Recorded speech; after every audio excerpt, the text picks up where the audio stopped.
મા બાપનું તું વિચારે છે એ જ મહત્વનું છે મારા ભાઈ. મારા વગર ખાતો એ નતો. ભાઈ ખાયા તારા વગર નતો ખાતો એમ? જય માતા જય માતા. કેમ છો? મજામાં? કયા પ્રોપર માણસામાં જ રહો છો તમે? માણસામાં જ કાયમથી હોય જ રહી અમારી જિંદગીથી આ રહી જ અમારું. તું શું કરે? કેમ તું કેમ રોવે છે? કોમી જાય કોમ કરે બધા હંગાતી મજૂરી જાય ખવડાવે. તારું અમે બે જણ રવિ રવિ ને એનું શું નામ હતું? જીતેન્દ્ર જીતેન્દ્ર. મોહન કઈને બોલાવતો પણ કેવી રીતના જીતેન્દ્ર એક્સપાયર થઈ ગયો એને મગજની તકલીફ દવા બહુ એને બહુ દવા કરાવી. દવા બહુ કરાવી. કલોલથી દવા લાવતો હતો કે મને ભાઈ એક્સપાયર થઈ ગયો તો શું થઈ ગયું? ચિંતા નહીં કરવાની હો. મારું આખું ઘર ભરેલું દેખાય એવો મારો છોકરો તો આનો તો નખે નહીં એ પેલો રહ્યો ને ફોટો મસ્ત છોકરો હતો મારો. હું મજૂરી જઈ ત્યાં એ કોમે જતો ને ઘરમાં જ એક્સપાયર થઈ ગયો. ઘરમાં જાય જીતેન્દ્ર કુમાર ગાલાજી ઠાકોર. ઠાકોર છો તમે? ઠાકોર 14 વર્ષથી એને મગજની તકલીફ તે દવા લાવતો હતો. 14 વર્ષથી બીમાર હતો. દવા કરાવી બધું પડે. તમાકુનો એવો ને દાગીના વેચીને પીધી દવા. સોનિયાના દાગીના બાગીના વેચીને દવા કરાવતો. દાગીના વેચીને ખાઈને દવા હતી. હા. અને આપણો ભાઈ ભલે એક્સપાયર થઈ ગયો છે પણ હું બેઠો છું ને, હું કેમ ચિંતા કરશું? હું કરું છું તારે? બોલ. મારે છોકરું આ બેને ખુશ રાખવા માંગુ છું. સરસ. મા બાપનું તું વિચારે છે એ જ મહત્વનું છે મારા ભાઈ. મારા વગર ખાતો એ નતો. ભાઈ ખાયા તારા વગર નતો ખાતો એમ? તું અત્યારે શું કરે? કોમ જવું છૂટક મજૂરી. મજૂરી કરે? કેટલા રૂપિયા આપે મજૂરીમાં? 400 રૂપિયા. 400 રૂપિયા આપે. 200 આલો 400 આલો જેવું મજૂરી. તો આમાં વરસાદમાં કેવી રીતના રહેતા તમે આવી પરિસ્થિતિમાં? એવી રીતે બેહી રહીએ પત્ર નાખી. તું શું કામ રોવે છે ભાઈ? રોવાનું નહીં યાર, ચિંતા નહીં કરવાની. શું કીધું? ચિંતા નહીં કરવાની મારા ભાઈ. આપણે કરશું કંઈક મસ્ત ઘર બનાવીએ તમારું. મને મારો બાબલો યાદ આવે. મારું દુઃખ પડી બહુ મને દુઃખ પડી. 20-25 વર્ષથી આવું ચાલે. એક્સપાયર ક્યારે થઈ ગયો? હમણાં જ થઈ ગયો ને? 5મા મહિનાની 27 તારીખે. એટલે કે પપ્પા મારે સંદાસ જવું હોય પાણી પો મને લોટો પડી તે પાણી આપી એવો તો સંદાસમાં જીવ પીને જતો મોકો થયો અજાલી પાડી આટલા ને આટલા 5 મિનિટમાં જીવ જતો રહ્યો. હા પડી ગયો. પહેલાં નોકરી કરતો રહ્યો કલોલ 20,000 પગાર હતો એનો.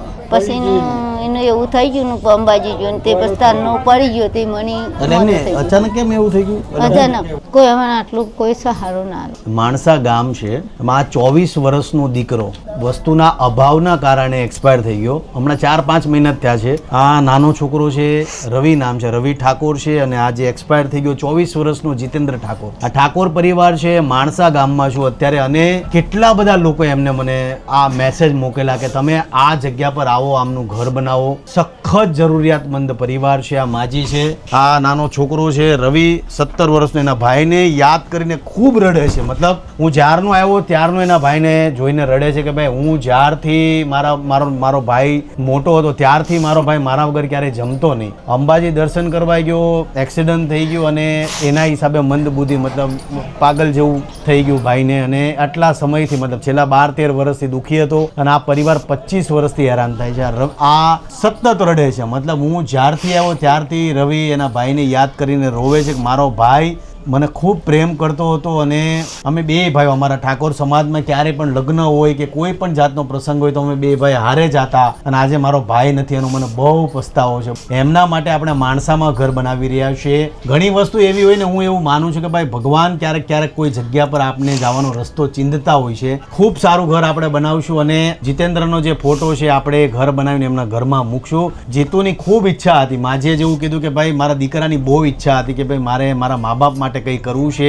જીતુ એક્સપાયર થઈ જાય છે અને પછી અત્યારે મેં રવિને કીધું કે રવિ તારે શું કરવું છે? તો રવિ મને એવું કહે છે કે મારે મારા મા બાપ રાજી રહી, મારા મા બાપ માટે કંઈક કરવું છે. એટલે આવા દીકરા હોવા જોઈએ. ઠાકોર પરિવારમાંથી આ દીકરો આવે છે અને આપણે એમના માટે ઘર બનાવીએ છીએ અને હંમેશા કહું છું કે ભાઈ ઠાકોરો માટે કોઈ પણ સારું કામ કરો એટલે માતાજી માં વિહત માં મોગલ જોગણી માતા તમારી હારે રહી છે. એટલે આપણે એમના માટે ઘર બનાવીએ છીએ. જરાય ચિંતા નહીં. આવનારા સમયમાં જ્યારે પણ આ ઠાકોર પરિવારને આપણી જરૂર હોય છે આપણે એમની સાથે ઊભા રહીશું. માથા પર છત નથી. હમણાં 2-4 પતરા, હમણાં વરસાદની સિઝન હતી એટલે પતરા કોઈ મેં એરેન્જ કરી આપ્યા અને આ પરિસ્થિતિમાં રહેતા હતા. બાકી તો પહેલા તો કાગળ નાખીને રહેતા હતા.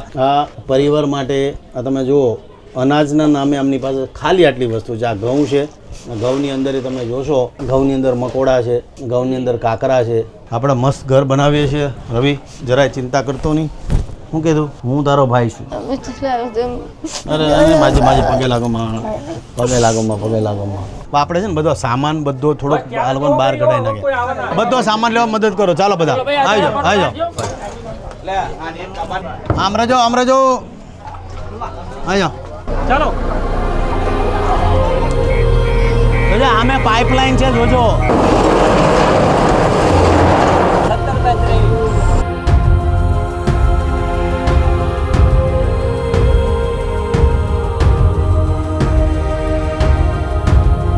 હવે અહીંયા બાથરૂમ આડું આવે છે, બાજુના ઘર આરે તો આ તોડી નાખીએ કે શું કરીએ? આમ રહેજો પાછળ.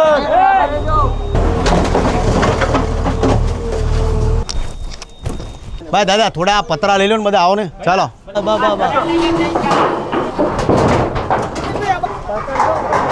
હા, અને ટ્રેક્ટર કેટલા જોઈએ આમાં? આટલા મતલબ આ પ્લેન ઉપર બધું કેટલા જોશે તમારા હિસાબ? કેટલા 2-3 જોઈએ કે? હા, જેસીબી નું કામ પતી ગયું. ભાઈ આજ માટે આટલું છે. અત્યારે માણસા ગામમાં છું અને માણસા ગામમાં અત્યારે આપણે 3 લોકોનું ઘર બનાવી રહ્યા છે. રવિ છે, એના મા બાપ છે અને એક ભાઈ એક્સપાયર થઈ ગયો છે, પણ આપણે એમના માટે ઘર બનાવ્યું છે. પ્રોપર માણસામાં છું ને બધા લોકોને કહેવાનું ખાસ કે અહીંયા આવજો, 2 પથ્થર ઉપાડજો ને તો એક સારું સેવાનું કામ કરજો બધા. બરાબર? બોલો અંબે.